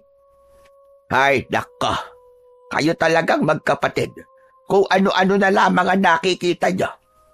Napakalakas talaga ng imahinasyon yung dalawa. Hindi po yun imagination, Lola. Nakita po talaga namin yung halimaw. Totoo po. Kumakain pa nga po siya ng manok eh. Nagsasabi po kami ng totoo, Lola Melda. Maniwala naman po kayo sa amin. Sigurado ako, nakakagising nyo lang nang nakita nyo at sinasabi nyong halimaw. Minsan kasi, kapag bagong gising ang isang tao, ay kung ano-ano ang nakikita niya. Hala, sige na. Ang mabuti pa ay bumalik na kayo sa pagtulog. Sige na, sige na. Pero Lola Melda... Adrian, ayaw nyo naman siguro na magalit ako, hindi ba? Sundin nyo na lang ako. Sige na, matulog na kayo uli. Bagsak ang balikat na bumalik ako sa papag para humiga. Isinarado na ni Lola Melda ang pinto at ibinalik niya ang mga kutsilyo sa kusina. Nang tumabi na si Ate Abby sa akin, ay pinilit kong matulog. Pero hindi ko magawa. Nasa isip ko pa rin kasi ang itsura nung nakakatakot na halimaw na nakita namin kanina. Natakot ako na baka hanggang sa panaginip ay makita ko siya. Pagsapit ng umaga, pagkatapos naming kumain ng almusal, ay umalis si Lola Melda para pumunta sa kanyang taniman. Kaya nagkaroon kami ng pagkakataon ni Ate Abby na mag-usap ng kaming dalawa lang. Ate, sa tingin mo ba, ay imagination lang natin yung nakita nating halimaw kagabi? Ano ka ba, Adrian? Imposibleng imagination lang natin yun. Dalawa tayo nakakita eh. Pero kung ako, o kaya ay ikaw lang ang nakakita, posibleng imagination lang yun. Alam mo, nagtataka na talaga ako kay Lola. Parang palagi niya sinasabing hindi totoo mga kakaibang bagay na nakikita natin sa lugar na ito. Kaya nga ate, parang may mga hindi talaga sinasabi sa atin si Lola. Ano kaya yun? Doon pa lang sa walang bawang at asin sa lugar na ito ay nakapagtataka na talaga. Sana naman ay sunduin na tayo rito ni Papa. Pakiramdam ko, hindi na tayo ligtas dito. Bakit pa kasi tayo dinala dito ni Papa eh? Hindi niya siguro alam ang mga kakaibang nangyayari rito. Kasi kung alam niya lang malamang, hindi niya tayo dadalhin dito. Matapos namin mag-usap ni Ate Abby, ay nagpaalam siya sa akin na maliligo siya. Ako naman ay kinuha ko ang aking cellphone na malapit ng malobat. Ilang araw na kasi kami roon at dahil sa walang kuryente ay hindi kami makapag-charge ng mga gadget namin. Habang naglalaro ako ng game sa cellphone ay lumabas na si Ate Abby sa banyo. Sakto na may kumatok sa pinto. Ang akala ko ay si Lola Melda na yon, kaya nagmamadali kong binuksan ang pinto. Pero nagulat ako nang isang matandang lalaki ang nasa labas. Agad siyang ngumiti ng napakalaki. Kahit nakangiti siya, ay may takot akong naramdaman sa kanya. Matangkad ang matandang yon, at kahit may edad, ay masasabi ko na matikas pa rin ang tindig niya. Lumapit si Ate Abby sa akin at maging siya ay nagulat sa matandang lalaki. Mawalang galang na po. Sino po kayo? Ano pong kailangan nyo? Nandito ba si Melda? Kailangan kasi namin mag-usap. Wala po siya eh. Nandun po siya sa taniman niya ng mga gulay. Pwede niyo pong doon na lang puntahan si Lola. Lola? Ibig sabihin apo kayo ni Melda? Opo. Apo niya kayo. Pero iba ang amoy ng dugo niyo. Sabihin niyo nga, hindi niyo kadugo si Melda, tama ba? Nakakaamoy po kayo ng dugo? Oo, lalo na sa mga taong kagaya niyo. Ang babata niyo pa. Ilang taon na kayo? 10 taon na po ako. Ito pong ate ko, 17 na po. Sariwan-sariwa. Hindi ko akalain na totoo ang sinabi sa akin ng isang bata na may mga bisitang tao si Melda. Mas lalong tumindi ang takot ko nang dahil sa paraan ng pagtingin ng matandang yun sa amin. Para siyang nakatingin sa isang napakasarap na pagkain. Bagyapan ng laki ang kanyang mga mata. Alam ko na parehas kami ng nararamdaman ni Ate Abby dahil iniharang niya ang sarili niya sa unahan ko na para bang pinoprotektahan niya ako. Hindi po ba sinabi ko nang wala po rito si Lola? Nandun po siya sa taniman ng gulay. Kung importante po ang dahilan kung bakit niyo po siya gustong makausap, puntahan niyo na lang po siya roon. Magsasalita pa sana ang matandang lalaki nang biglang dumating si Lola Melda. Malalaki ang mga akbang na lumapit siya sa amin at bahagya niyang itinulak ang matandang lalaki. Lumayan mo, mga apo ko, Alberto! Alam ko, nasa utak mo! Bakit naman hindi mo sinabi? Nabibisita ka mga tao. Mabuti na lang at may nakapagsabi sa akin. At sino namang makatigdila ang nagsabi sa iyo? Yung batang nakita ng apo mong lalaki sa gubat. Siyang nagsabi sa akin. Batang-bata pa mga apo mo, Melda. Bakit hindi mo sila ibahagi sa akin? Nakakasawa ng mga hayop sa gubat. Matagal-tagal na rin. Simula nung huling beses na... Tama na, Alberto. Hindi mo sila pwede galawin dahil sila ay aking mga apo. Nandito sila para makasama ko kaya wag mong gawing hindi maganda ang pananatili nila rito. Sige na, makakaalis ka na. Masyado kang madamot, Melda. Pakiramdam ko tuloy ay hindi ka nakabilang sa amin. Ikaw ang parang hindi kabilang sa amin dahil masyado kang hayok. Subukan mo lang na may gawing hindi maganda dahil ako makakalaban mo. Umalis ka na, Alberto! At huwag ka na babalik dito. Hindi ko may papangakong hindi na ako babalik, Melda. Hindi ko may papangako. Nakakatakot nang umisi ang matandang lalaki na tinawag ni Lola sa pangalang Alberto. Sinulyapan pa niya kami ni Ate Abby bago siya tuluyang naglakad palayo. Nang wala na si Alberto, ay pumasok na si Lola Melda at agad niyang isinarado ang pinto. Ramdam na ramdam ko ang labis na tensyon niya dahil habol niya ang kanyang paghinga. Bakit niyo pinagbuksan ang pinto si Alberto? Bakit? Naku, sorry po Lola. Akala ko po kasi kayo po yun eh. Kumatok lang po kasi siya at hindi po nagsalita. Lola, bakit parang takot na takot po kayo? Sino po ba ang Alberto na yon? Hindi niyo na kailangan malaman pa. Huwag na kayo magtanong. Basta, huwag kayo lalabas ng bahay ko kahit anong mangyari. Nagkakaintindihan ba tayo? Lola, sa tingin ko po, kailangan niyo na po sabihin sa amin kung ano ba talaga ang nangyayari. Pasensya na po. Pero ramdam po namin ni Adrian na may itinatago po kayo sa amin. Hindi po biro ang mga sinabi ni Alberto. Anong ibig niya sabihin na bakit hindi mo kami ibahagi sa kanya? Lola, maaari pong bata pa kami, pero marunong na kami makaintindi. Kaya please lang po, sabihin niyo na po ang dapat naming malaman. Wow ate, ang galing mo ah. Para kang artista. Para kang si Maricel Soriano ah. Pwede ba, Adrian? Hindi ako nakikipagbiruan sa iyo ha. Seryoso ako ngayon. Tama ka. Tama ka, Abby. Oras na nga siguro para malaman niyo ang katotohanan. Total, alam na ni Alberto na nandito kayo. Kaya wala nang dahilan pa para maglihim ako. Mas makabubuti kung sa akin nyo na malalaman ang lahat kesa sa iba.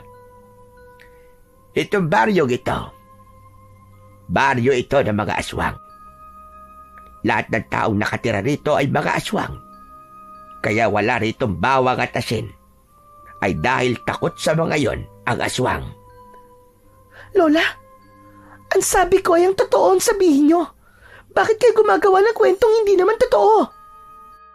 Ang katotohanan ang gusto nyo, hindi ba? Sinasabi ko na kung ano ang totoo. Kaya ako natakot nang malaman kong isang buwan kayo mananatili rito. Ay dahil alam kong mahihirapan akong itago kayo sa mga aswang na kagaya ni Alberto. Si Alberto ay isang aswang na hayok sa laman at dugo ng tao. Hindi siya nakukontento sa mga ligaw na hayop sa gubat. Kaya mapangalib siya sa mga taong kagaya nyo.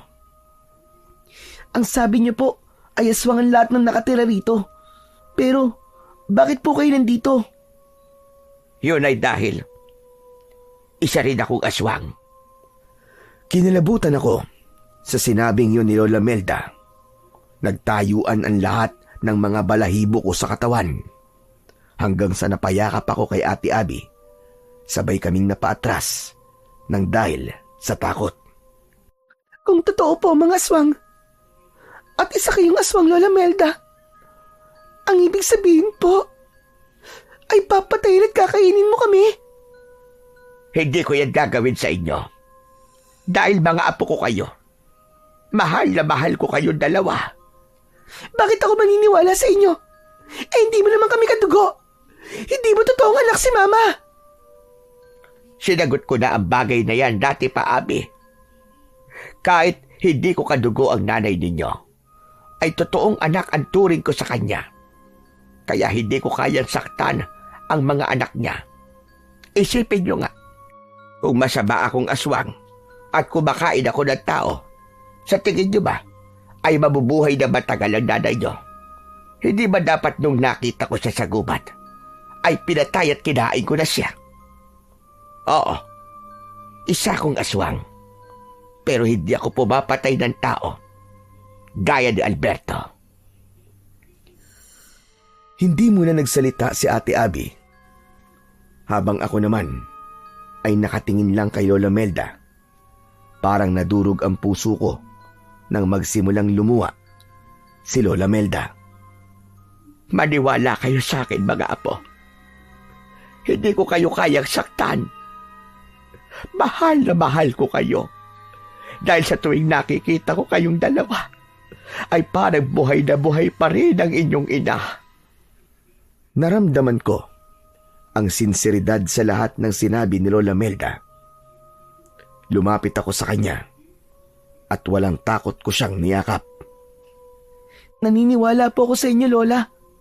Kasi matagal na po kami rito ni Ate. Kung masama po kayong aswang, ay dapat dati pa kayo may ginawang hindi maganda sa amin. Sorry po kung nagduda po ako sa inyo. Natatakot lang po kasi ako eh. Naiintindihan ko kayo. Hindi ako galit sa inyo. Pero, paano po si Alberto? Paano po kung bumalik siya rito? Huwag kang mag-alala.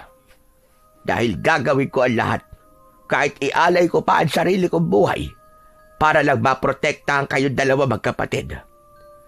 Nung inampun ko ang nanay nyo, ay ginawa ko ang lahat para protektahan siya mula kay Alberto. Kung nagawa ko noon, ay sigurado ko na magagawa ko ulit yun ngayon. At sa pagkakataong ito, kayo naman ang aking proprotektahan. Masumigpit ang pagkakayakap ko kay Lola Melda.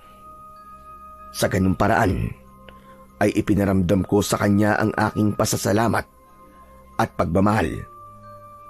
Dahil sa pagsasabi ni Lola sa amin ng totoo, ay doon ko naintindihan kung bakit ayaw niya kaming palabasin ng bahay at kung bakit marami siyang hindi sinasabi sa amin. Kahit bata pa ako, ay nauunawaan ko na mahirap para kay Lola Melda na aminin na isa siyang aswang dahil baka katakutan namin siya. Pero dahil sa napakabait niya at lalo na sa pag-aalaga niya noon kay Mama, ay mabilis naming natanggap ni Ate Abby kung sino at ano ang aming lola. Kinagabihan ay hindi kami naging kampante. Ayon kay Lola Melda, ay kailangan niyang magbantay dahil baka biglang dumating si Alberto. Hindi namin hinayaan na magbantay ng mag-isa si Lola, kaya hindi na rin kami natulog ni Ate Abby. Bukas umaga ay aalis na kayo rito. Ihahatid ko kayo doon sa bayan para makasiguro ako magiging ligtas kayo. Kaya niyo ba maglakad ng mahigit 2 oras? Kakayanin po namin. Pero kayo po, baka po hindi niyo po kayanin dahil matanda na po kayo. Malakas pa ako. Kaya wag akong isipin niyo. Pasensya na kayong dalawa kung napunta kayo sa ganitong sitwasyon. Kung hindi lang sana nalaman ni Alberto na nandito kayo, ay hindi kayo natatakot ngayon. Sorry po, Lola Melda. Ako po kasi ang dahilan kung bakit nalaman po ni Alberto na nandito po kami ni ate. Kung hindi po sana ako lumabas, ay hindi po ako makikita ng bata na nasa gubat. Wala na tayong magagawa pa roon para baguhin ang nakaraan. Ang kailangan na lang natin gawin ay labanan si Alberto kung kinakailangan. Isa pa, may kasalanan din ako sa inyo. Kung noon pa lamang ay sinabi ko na sa inyo ang totoo, ay mas maiintindihan nyo kung bakit hindi ko kayo pinapayagan na lumabas. May tanong pala ako sa inyo. Hindi ba kayo natatakot sa akin ngayong alam nyo na ako'y isang aswang? Ako po, Lola Melda, hindi po. Kasi alam ko pong mabait kayo. Ang astig nga po kasi may lola kaming aswang pero hindi po pumapatay ng tao. To be honest, Lola, nung unay natakot po ako. Akala ko po kasi, ay, gaya kayo ng mga aswang na napapanood ko po sa TV. Akala ko po, kumakain po kayo ng tao. Mga apo, hindi lahat ng aswang ay masasama. Merong kagaya ko na kontento na sa pagkain lamang ng mga ligaw na hayop. Marami kami, pero mas marami pa rin ang masasamang kagaya ni Alberto. Ang mga kagaya niyang aswang ang perwisyo sa mga taong kagaya ninyo. Ako rin pala, Lola, may tatanong po ako sa inyo. Ikaw po ba yung aswang na nakita namin ni ate sa likod ng bahay noong nakaraang gabi? Oo, ako nga iyon. Pasensya na kayo kung natakot kayo sa akin. Sa gitna ng pag-uusap namin, ay narinig namin ang boses ni Alberto sa labas. Napasiksik kami ni Ate Abby sa isang sulok dahil sa labis na takot. Melda! Melda! Ilabas mo ang mga apo mo! Ibigay mo sila sa akin! Nag-usap na tayo kanina. Hindi mo sila pwede saktan, Alberto. Hindi ko sila ibibigay sa'yo. Hindi mo naman sila kadugo. Kaya bakit ganyan ang pagmamalasakit mo sa kanila? Hindi ko na kaya ang uhaw at gutom na nararamdaman ko. Kailangan ko nang kumain ng tao ngayon! Huwag ang mga apo ko pagdiskatahan mo. Umalis ka na, Alberto, dahil hindi ka magtatagumpay sa gusto mo mangyari. Biglang tumahimik sa labas. Nakiramdam ako, pero hindi ko na naramdaman ang presensya ni Alberto. Lola, umalis na po ba siya? Wala na po ba si Alberto? Hindi pa. Nararamdaman ko nasa labas pa rin siya, apo. Hindi talaga titigil ang hayop na yan hanggat hindi niya kayo nakukuha. Ano po ang gagawin natin, Lola Melda? Kinuha ni Lola Melda ang 2 kutsilyo sa kusina at ibinigay niya yun sa amin ni Ate Abby. Heto, gamitin niyo yan kung kinakailangan. Huwag kayong matakot at magdalawang isip. Nasaktan si Alberto. Dahil kung hindi niyo siya sasaktan, ay kayo at sasaktan niya. Pero huwag kayong mag-alala. Dahil nandito ako, mga apo. Poprotektahan ko kayo. Hindi ako papayag na may magyaring masama sa inyong magkapatid. Takot na takot akong hinawakan ng kutsilyo. Maya-maya pa ay nakarinig kami ng mga kaluskos sa labas na parabang may tumatakbo ng paikot sa kubo. Pinilit kong maging matapang dahil alam ko na walang magandang mangyayari kung patuloy lang akong matatakot.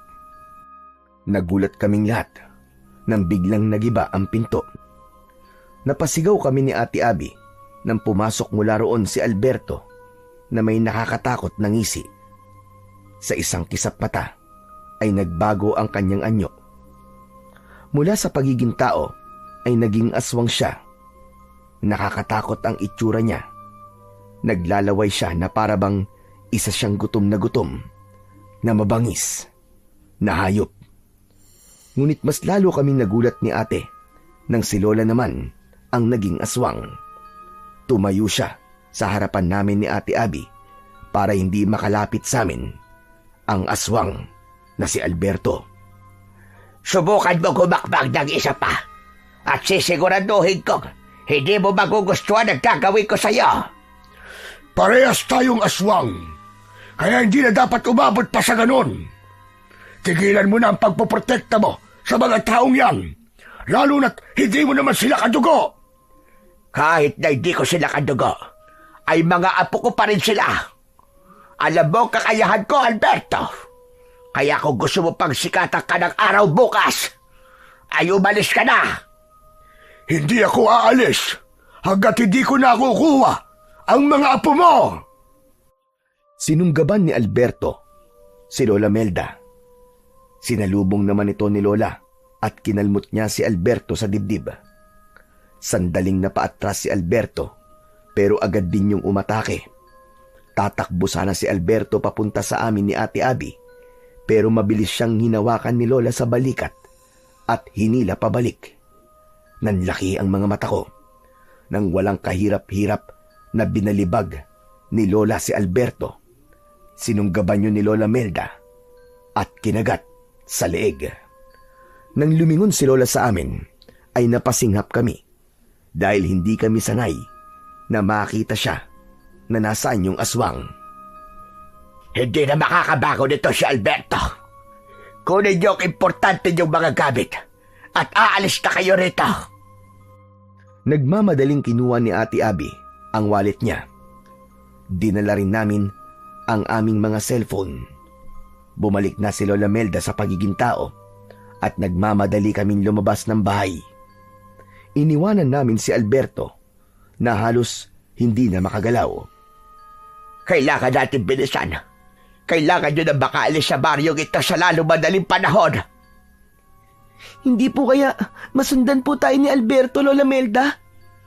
Sa tindi ng pinsala niya, ay hindi na yung makakasunod. Kaya wag mo na siyang alalahanin. Pero Lola Melda, ang galing niyo po palang makipaglaban. Biruin niyo po, kahit mas malaki po sa inyo si Alberto, ay nabalibag niyo po siya. Dahil kapag nasaan yung aswang ako, ay mas malakas ako. Huwag na tayo magkwentuhan. Bilisan na natin. Mula sa mabilis na paglalakad, ay tumakbo na kaming tatlo. Nasa unahan namin si Lola Melda at nakasunod kami ni Ate Abby sa kanya. Hindi pa rin nawala ang takot ko. Panay ang lingon ko sa likuran namin upang masiguro ko na hindi na nakasunod doon si Alberto. Dahil sa ginawang pakikipaglaban ni Lola Melda kay Alberto, ay naipakita niya sa amin na talagang mahal na mahal niya kami at napatunayan din ni Lola na hindi lahat ng aswang ay masama. Hindi nagtagal ay nakalabas na kami sa mismong baryo pero kailangan pa naming tahakin ang napakahabang kalsada para makarating kami sa mismong bayan. Bilog ang buwan ng gabing yun, kaya kahit paano ay naaaninag namin ang aming dinadaanan. Makalipas ang ilang minuto, ay napansin ni Lola Melda na pagod na kami ni Ate Abby. Doon na niya sinabi na maaari na kaming maglakad na lamang dahil mukhang hindi na kami masusundan ni Alberto. Lola, salamat po kasi iniligtas niyo po kami kay Alberto. Hindi nyo kailangan magpasalamat sa akin. Dahil ginawa ko lang ang gagawin ng isang lola kapag nasa panganib ang kanyang mga apo. Wala akong ibang gustong mangyari ngayon, kundi ang ligtas kayong makauwi sa inyong bahay sa Maynila. Kapag po ba naihatid niyo na po kami sa bayan, ay babalik pa po kayo sa baryo niyo? Oo, pero wag kayo mag-alala sa akin. Dahil sigurado ko na hindi ako gagambalain ni Alberto kapag nalaman niya na wala na kayo sa bahay ko. Kayo lang naman ang gusto nung makuha, kaya siya nanggugulo. Ano po kaya? Kung sumama na lang po kayo sa amin, doon na lang po kayo tumira sa amin, Lola.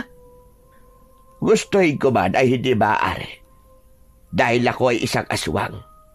May mga gabi na hindi ko kayang pigilan ang aking pagiging aswang dahil kailangan kong kumain ng sariwang karne ng hayop. Sigurado ko na kapag nalaman nyo ng mga tao sa inyong lugar, ay magiging malaking problema yon, hindi lang sa akin, kundi lalong-lalo na sa inyo. Biglang tumigil sa paglalakad si Lola Melda. Luminga siya sa paligid na para bang may nakikita siya na hindi namin nakikita ni Ate Abby. Lola, bakit po kayo minto? Si Alberto. Nararamdaman ko siya. Nasundan niya tayo. Mabilis kaming nagtago ni Ate sa likod ni Lola nang biglang lumitaw sa aming unahan si Alberto na nasa anyong aswang. Kahit sugatan na siya, ay parang hindi man lang siya nakakaramdam ng panghihina. Agad namang nag-anyong aswang ulit si Lola Melda at inihanda niya ang kanyang sarili sa muling pakikipaglaban kay Alberto. Sa tingin mo ba, Melda, ay hahayaan ko na makaalis sa mga apo mo? Sila ang magiging hapunan ko ngayong gabi. Gutom na ako. Kaya ibigay mo na sila sa akin para matapos na tayo rito. Nakakapagsisi na hindi pa kita tinuluyan kaninang animal ka. Ito ang tandaan mo. Kailangan mo muna dumaan sa ibabaw ng aking bangkay bago mo makuha ang aking mga apo. Kung ganon, ay ikaw muna ang papatayin ko para mawala na ang sagabal sa gusto kong mangyari. Sumugod ang aswang na si Alberto kay Lola Melda. Muli itong sinalubong ni Lola, pero nang malapit na sila sa isa't isa, ay bigla na lamang nawala si Alberto. Nagulat na lang kami nang sumulpot si Alberto sa likod ni Lola Melda at bumaon sa likod ni Lola ang matutulis nitong mga kuko. Mabilis na humarap si Lola Melda, pero sinalubong siya ng pagkagat ni Alberto sa balikat. Malakas na napasigaw si Lola Melda nang dahil sa labis na sakit. Umiiyak na kami noon ni Ate Abby dahil sa pag-aalala para sa aming lola. Kahit may hawak kaming kutsilyo, ay wala kaming lakas ng loob na labanan si Alberto dahil sa nakakatakot niyang anyo. Sinuntok ni Alberto sa sikmura si Lola Melda. Nanghihinang napaluhod sa lupa si Lola. Lola! Lola Melda! Tumakas na kayo. Sige na. Iwanan niyo na ako rito. Iligtas niyo mga buhay ninyo. Biglang niyakap ni Lola Melda si Alberto at kinagat niya yun sa leeg. Nagpumigla si Alberto pero hindi yun pinakawalan ni Lola Melda. Umalis na kayo habang kaya ko pang pigilan ang hayop na ito. Sige na mga apo. Umalis na kayo. Pero Lola, hindi ka po namin pwedeng iwanan. Huwag niyo akong intindihin. Kaya ko ang sarili ko. Bilisan niyo na. Umalis na kayo. Adrian, tara na. Sundin na lang natin ang sinasabi ni Lola. Labag man sa aking kagustuhan na iwanan si Lola Melda sa ganung sitwasyon, ay wala na akong nagawa kundi ang sumama kay Ate Abby sa pagtakbo palayo. Nalagpasan namin sina Lola Melda at Alberto na nagpapambuno. Ate, si Lola, baka anong mangyari sa kanya? Wala na tayong magagawa para tulungan siya. Kailangan nating iligtas ang ating mga sarili.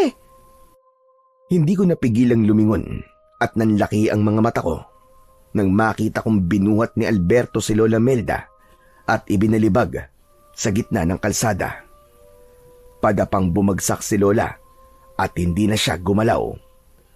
Ngumisi si Alberto at mabilis siyang sumugod papunta sa amin.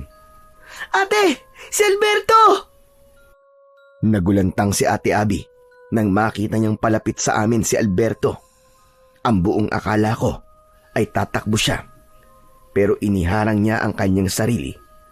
Matapang niyang itinutok sa aswang ang hawak niyang kutsilyo.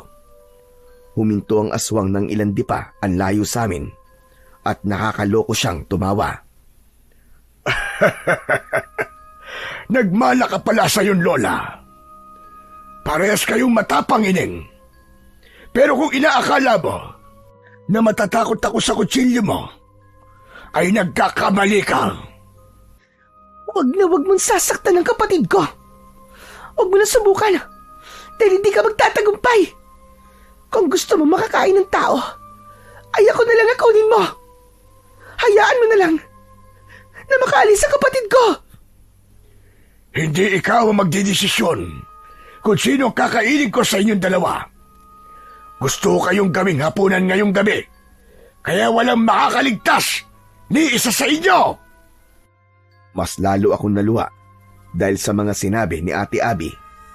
Hindi ko kasi inasahan na kaya niyang isakripisyo ang sarili niyang buhay kahit palagi ko siyang inaasar at inaaway. Maya-maya pa ay biglang sumugod si Alberto sa amin. Napasigaw ako. Hinila ko si Ate Abby palayo pero ayaw niyang umalis sa kanyang kinatatayuan. Desidido na talaga siyang harapin ang aswang na si Alberto. Inakala ko nakatapusan na namin ni Ate Abby pero bigla kaming nakarinig ng magkakasunod na busina ng sasakyan sa likuran namin. Paglingon namin ay nakita namin ang sasakyan ni Papa na paparating. Dahil sa walang tigil na pagbusina ni Papa ay nakuha ko kagad ang ibig niyang sabihin. Hinila ko si ate papunta sa tabi ng kalsada. Kitang-kita ko ang malakas na pagbangga ng kotse kay Alberto. Sa lakas ng pagkakabangga sa kanya ay lumipad siya at bumagsak sa tabi ng kalsada kung saan ang gilid ay bangin. Pero hindi pa rin namatay si Alberto. Tumayo pa rin siya at bakas ang labis na galit sa mukha niya. Muli namang pinaandar ni Papa ang kotse at binangga nito sa pangalawang pagkakataon si Alberto na naging dahilan para mahulog siya ng tuluyan sa malalim na bangin. Nang bumaba si Papa sa kotse ay masaya kaming lumapit ni ate sa kanya. Maigpit namin siyang niyakap. Papa! Buti na lang at dumating ka. Akala namin mamamatay na kami ni ate. Mabuti na lang at sinunod ko ang aking kutob. Mangyaring kahapon pa kasi ako kinakabahan. Kaya naisipan kong puntahan na kayo sa bahay ng lola nyo. Hindi ko naman akalain na ganito ang sasalubong sa akin dito. Sino ba ang lalaking yun? At bakit ganun ang itsura niya? Papa, aswang po siya. Ang totoo po niyan ay tumakas po kami sa kanya kasama po si Lola Melda. Teka, si Lola, kailangan po natin siya madala sa ospital. Nagmamadali naming nilapitan si Lola Melda na nasa anyong tao na. Ngumiti siya sa amin sa kabila ng mga sugat niya. Dexter, salamat naman at dumating ka. Ilayo mo na mga anak mo rito at huwag na kayong babalik dito kahit kailan. Kailangan po namin kayo madala sa ospital para magamot po mga sugat ninyo. Binuhat ni Papa si Lola. Inilagay niya si Lola sa backseat at sinamahan ko siya roon. Si Ate Abby naman ay sa unahan umupo. Nang umandar na ang sasakyan, ay doon ko nasabi sa akin sarili na ligtas na kami mula kay Alberto. Tinignan ko si Lola Melda at ngumiti ako sa kanya. Lola Melda, maraming salamat po. Mahal na mahal po kita. Lola, wag na po kayong mag-alala. Kasi, ligtas na po tayo. Nahihirapang ngumiti si Lola Melda. Ipinikit niya ang kanyang mga mata at isinandal niya ang ulo niya sa balikat ko. Nang gabing yun, napatunayan ko na kahit hindi namin kadugo si Lola Melda, ay handa pa rin siyang isakripisyo ang sarili niyang buhay para sa amin ng ate ko. Nang nadala na namin si Lola Melda sa malapit na ospital, ay doon na namin ipinaliwanag kay Papa ang lahat. Wala kaming inilihim sa kanya, kahit pa ang pagiging aswang ni Lola Melda. Nung una, ay halatang hindi niya matanggap ang mga sinabi namin. Pero nang si Lola Melda na mismo ang nagpaliwanag kay Papa, ay doon na siya naniwala. Tinanggap naman ni Papa si Lola Melda dahil alam niya kung gaano ito kabait at kabuti. Nang nakalabas na si Lola Melda sa ospital, ay bumalik siya sa kanyang baryo, habang kami naman ay nagbalik na sa Maynila. Paminsan-minsan ay dumadalaw siya sa amin sa Maynila at nalaman namin na namatay pala si Alberto sa pagkakahulog nito sa malalim na bangin. Ang pangyayaring yon sa aming buhay ang naging daan para magkaayos kami ng tuluyan ng aking ate Abby. Napagtanto namin na sa uli ay kami pa rin ang magtutulungan.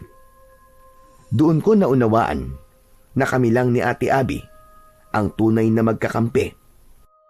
At yun ang aral na hindi ko makakalimutan magpakailanman.